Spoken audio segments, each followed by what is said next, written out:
This is Pulse 95. Pulse 95. It's the Morning Majlis. It's the Morning Majlis.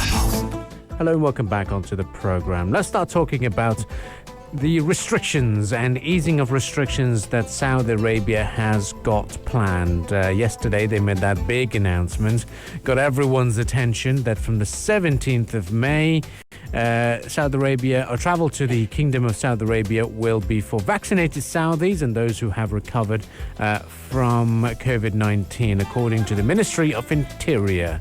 They said citizens who are fully vaccinated or have received a first dose at least 14 days before departure will be allowed to travel, and it will be, the information has to be on the Tawakkalna app.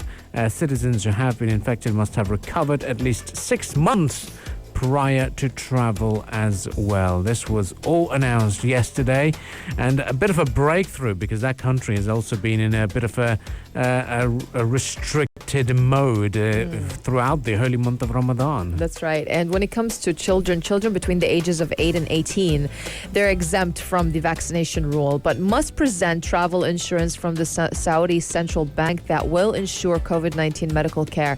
They must also spend 7 days in quarantine upon their return to the kingdom, and they must conduct a PCR test at the end of that time.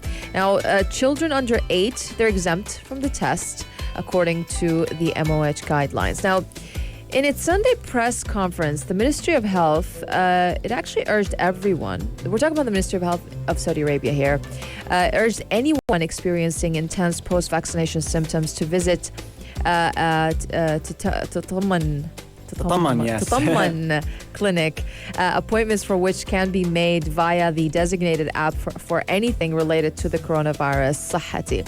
So also the MOH spokesperson, Dr. Mohammed Al-Abd Al-Ali, he told residents to monitor themselves carefully post-vaccination and urged them to seek medical care if they were experiencing COVID-like symptoms following their vaccination, especially if those symptoms lasted longer than 3 days. He also said that citizens above the ages or the age of 75, they could visit any vaccination center without an appointment, that there was no need to take a PCR test before going to get vaccinated, and that being vaccinated would not have any effect on the results of a PCR test. But they're also retaining their ban on many countries, including the UAE. You're right about that. Saudi is going to continue its ban on flights from 20 countries when it resumes international travel on May 17th, according to an announcement by national airline Saudiya.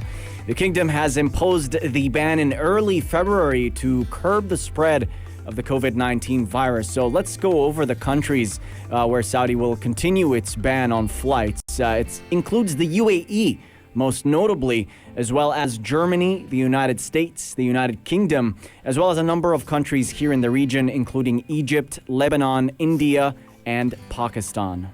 Yep, and that's the latest in terms of the restrictions emerging from Saudi Arabia. A couple of big announcements that need to be that should be pointed out as well is when Oman announcing an indefinite ban on the entry of travelers from India, Pakistan and Bangladesh starting from 6 p.m. on April 24. That's been in place for a while. Another big announcement is Oman has banned commercial activities. From May 5, in fact, and I believe May 8th until 15th. Yes, commercial. They're effective from May 8th for all units of state administrative apparatus. The Supreme Committee in Oman has also urged private entities to implement the process of working online and reducing the number of employees present in the offices. In fact, Saturday, the 8th of May, is when things will be the movement of people and vehicles from 7 p.m. until 4 a.m. So that's a little bit of a situation that they're taking the scenario very, very seriously at the moment. And the GCC country will be banning that all commercial activities during the day, during the period, except for food stores, gas stations, health institutions and pharmacies. Delivery of services to all goods will also exempt. Indeed, and the committee also said that measures will be enacted to protect people from the pandemic during Eid al-Fitr. That is expected to start on May 12th, and that is the date to watch out for. The government has called on the public to adhere to the precautionary measures and to avoid gatherings during the remainder of Ramadan and especially throughout the Eid holiday. Such a shame, really. I mean, for the Eid break, a lot of people would be going down to Pakistan or India, traveling from the United Arab Emirates. They won't be able to do that. And some people are also complaining about the high fares, given the restrictions announced by Pakistan in terms of allowing. I think they said that they're doubling it, like by 50%. The airfares, the UAE Pakistan airfares during Eid. The reason is because they're operating at down to 20% now. Flights are reduced, and also people used to go to Oman a lot during Eid al-Fitr back in the days, but sadly we can't do that at the moment. So much has changed since what we were used to, for sure. But stay with us on the Morning Majlis. Up next, we shall continue the discussions and focus a bit more on political drama, this time between North Korea and the United States. What's going on? All of this will be discussed right here on the Morning Majlis. Pulse 95. The Morning Majlis, talking the stories that are shaping headlines. This is Pulse 95. On to India, where the country's Prime Minister Narendra Modi is currently facing a major challenge to his authority.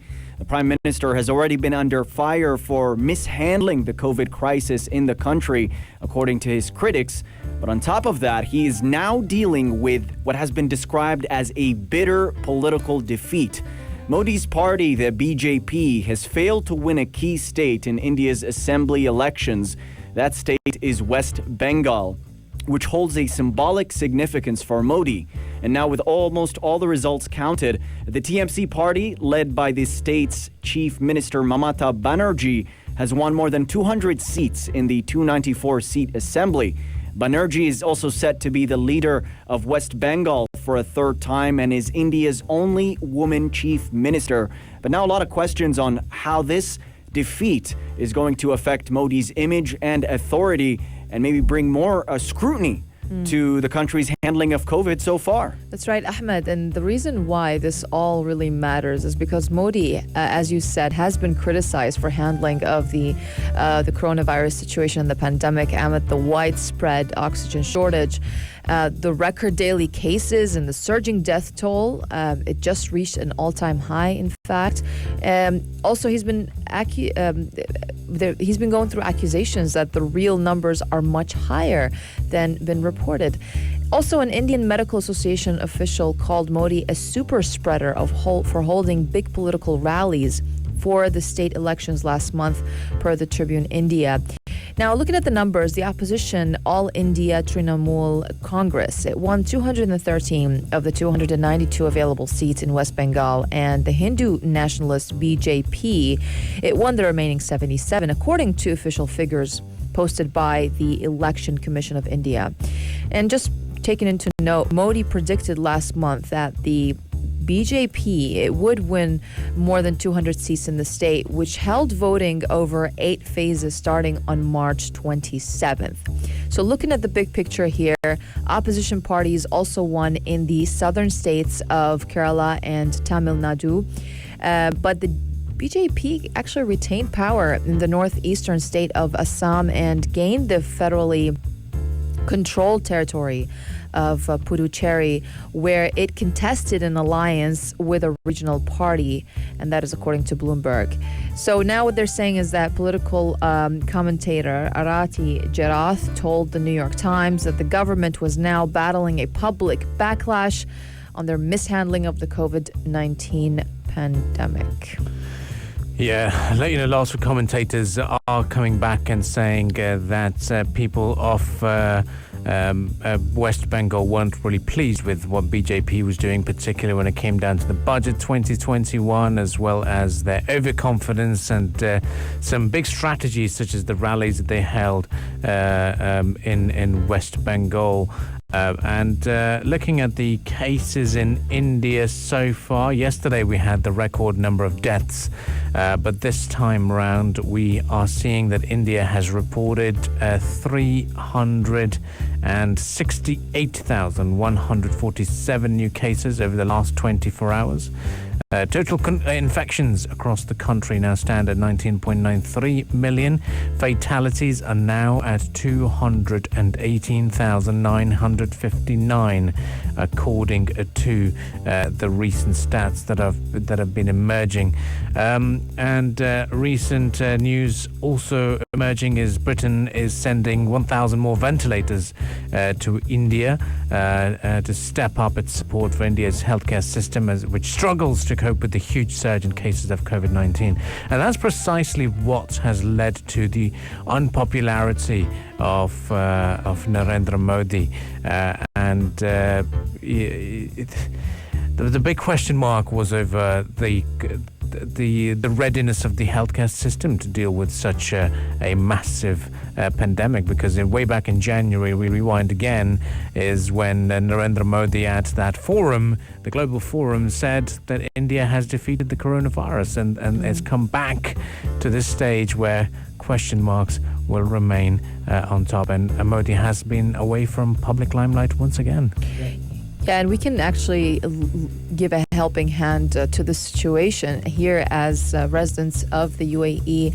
Now expats and citizens living in the UAE can send oxygen concentrators to their loved ones in India, even as the country is gasping for breath amid the COVID-19 crisis. So basically, from the UAE medical retailers, they have said residents can purchase the oxygenator from retail outlets or online and use shipping services to export it to India. The product is also available on e-shopping portals such as Amazon.ae, Noon.com, and DesertCart.ae. However, the available delivery dates are only after May 25th. So we can definitely take part here and help out with this situation. Now, there are various models of oxygen concentrators which range in price from 3,500 dirhams to 6,000 dirhams for models that can deliver 5 liters of oxygen per hour, and 7,000 to 9,000 dirhams for those capable of delivering 10 liters. Yes, Rania, it's very important that we contribute to this effort, especially with the fact that what health experts have been saying about the actual situation happening in India. They say the real toll is very likely much higher than reported.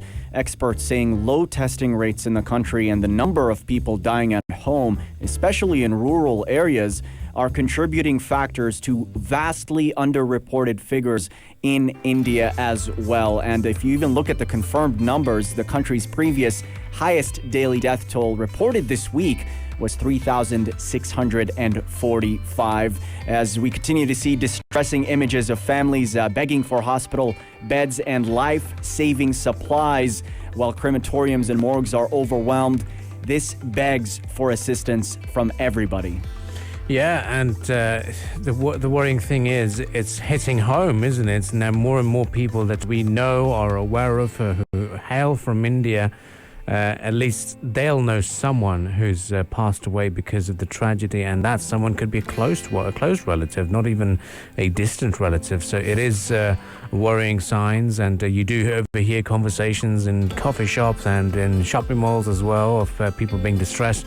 And there's a lot of people who can't actually fly back home as well at this stage of time, because they do know with the flight restrictions and borders closing, it becomes very, very difficult to make any sort of travel plans as well.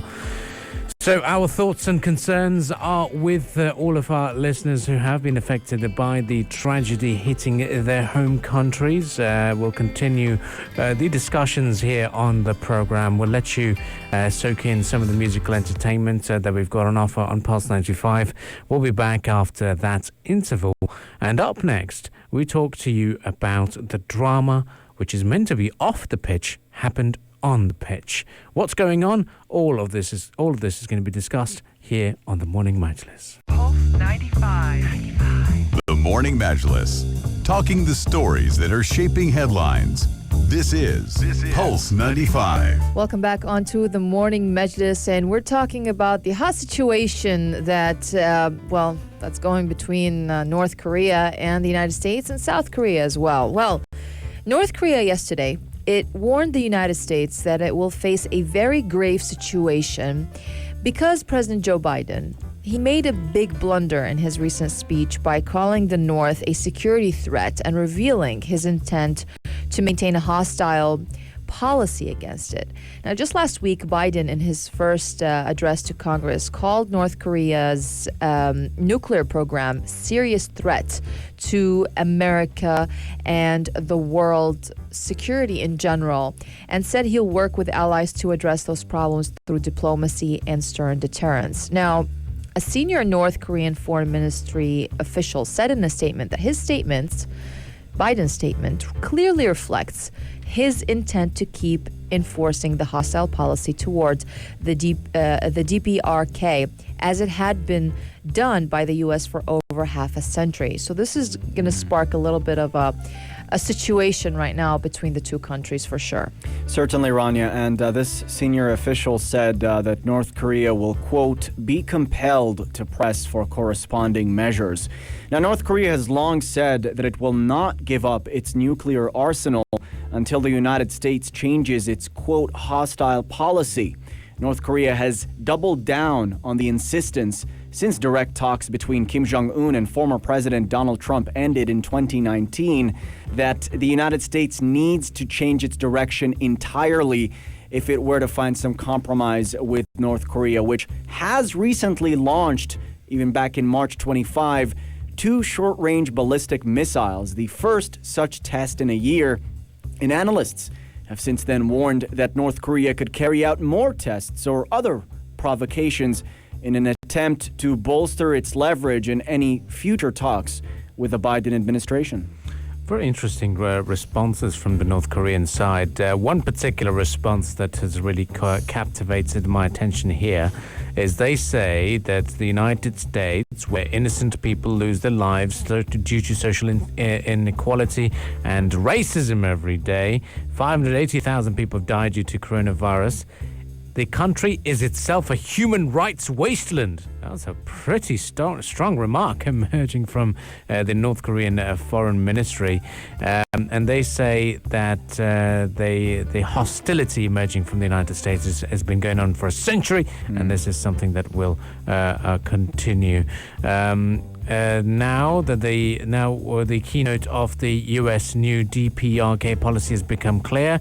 We will be compelled to press for corresponding measures, and with time the U.S. will find itself in a very grave situation. Yeah. So this is pretty intense remarks that are emerging from North Korean side as well. Pretty heavy indeed. And to elaborate on the Biden administration's possible strategy towards North Korea, according to a statement by the White House Press Secretary Jen Psaki, she indicated that the United States will now take an approach that is neither the Trump negotiation direct outreach with North Korea path, nor is it going to be the former President Barack Obama's path, which it aims to break down North Korea through pressure, through sanctions, and other forms of pressure as well.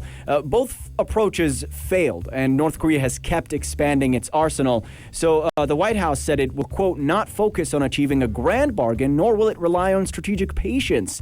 They said that the United States will, quote, seek a calibrated, practical approach that is open to and will explore diplomacy with North Korea and would, quote, try to, quote, make practical progress that increases the security of the United States and its allies. Yeah, it's certainly the big question mark is now surrounding that big meeting on May 21 between Moon Jae-in and Joe Biden.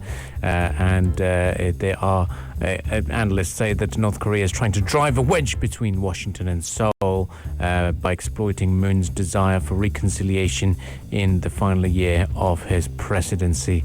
So it'll be very interesting to see what things do emerge out of that meeting and what happens over the next coming few days. But so far, we're back to the same rhetoric, exchange of threats and words. and that's just going to be overshadowing these big meetings and international efforts. Well, stay with us on the Morning Majlis. Up next, we talk to you about the big news from beyond space, which have returned. And it's the SpaceX capsule that returned yesterday, and what that means for the world of space exploration. All of this will be discussed right here on the Morning Majlis. Entertainment headlines. Entertainment headlines. Entertainment headlines. This is The Buzz. This is The Buzz indeed. Talking about events and the entertainment industry to go back to normal. This is going to be very interesting because in Liverpool they had a concert and it was the largest number of people to have legally crammed into a small space in the UK since the start of the pandemic. And I rewind a couple of months back, it's going to be a dream. It'd just be a distant dream, really, to have that many people have a massive concert. But I still feel question marks about it because what happened is all ticket holders had to take a supervised lateral flow test at one of 4 testing centres in the city the day before and were only allowed in if the test was negative. And there was a mini festival in London and they did it then. And we've also got this little festival and concerts that have been taking place in the UK. But this is something that was trialed in Barcelona as well last week. And it seems like the world of events is saying that, you know what, no matter what's happening, we've found a way to get things back up and running. That's right, yeah. The rock concert held in Barcelona, it was actually attended by 5,000 people. Wow. And it showed no sign of causing coronavirus contagion, which is very impressive. 5,000 people gathered in a rock concert, and you know, as in the aftermath, you don't get any cases of COVID-19. That's impressive. That's kind of, it gives you good signs of the future. Definitely makes you hopeful, and it's all being done for science as well. It's part of an attempt to test whether events like music festivals could spread the virus. And what's interesting is, you look at the Barcelona one, everyone's wearing face masks, but in the UK version, nobody was wearing masks, and people also ditched social distancing rules as part of this research. They attended an outdoor event. Yes, they had to test negative for COVID-19 and also promised to get themselves tested again 5 days after the festival. But this data is going to be used by the UK government's Events Research Program to try and get more understanding on the effects of crowds vis-a-vis coronavirus, try and devise policy moving forward. But should things work out, this might hold a bright future for the business of entertainment events and festivals. Yeah, these events in the UK were staged by the Festival Republic, known for their massive and popular festivals such as Reading, Leeds and Latitude. It was a 6-hour show, and I can understand why a lot of people were kind of anxious about being in a crowd again after such a long time. But if we're considering safe travels on airplanes, or travel on airplanes safe after a negative PCR test, what's really stopping a concert? Yes, there's more of a in-person contact in concerts and in packed clubs, for example, or nightlife venues. It's just, I don't know. If it was a fully vaccinated one, I could get it, but I think it's a little bit too soon, to be honest. Especially it is too soon, especially now. I'm looking at the photos while you're talking.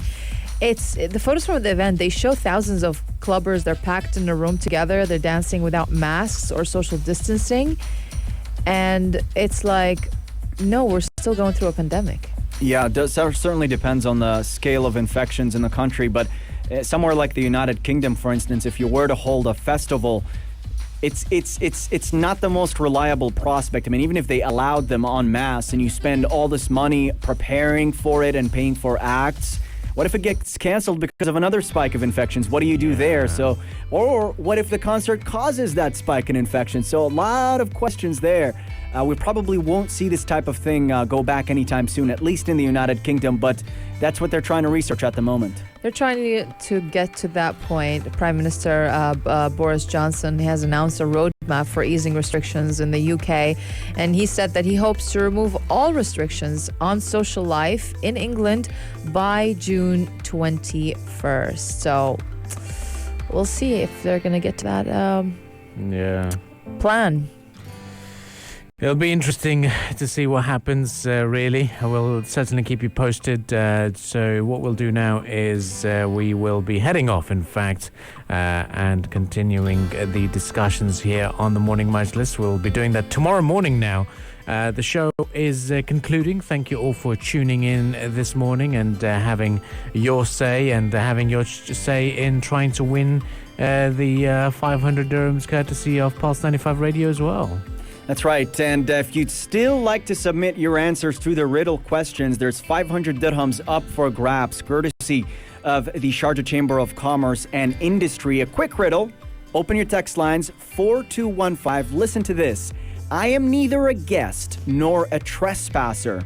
In this place I belong, but it also belongs to me. What am I? Text lines are open 4215. Definitely. And if you want to catch up with our conversations that we had today, you can do so. Just go to SoundCloud, Apple Podcast, or Spotify for the audio conversations, or you can go to YouTube for the video conversations. Just type in Pulse 95 Radio and look for the Morning Majlis playlist. And don't forget to subscribe, share, and like our videos that we will be uploading right after the show. Thank you for joining us today on the Morning Majlis. Lots more to come besides entertainment or besides musical entertainment. We still have a lot of shows coming up on the station, so stay tuned nowhere else but on Pulse 95. If you liked this episode of the Morning Majlis, drop a like and subscribe. 95. Be sure to follow us on Instagram for all our daily updates and top stories. Pulse.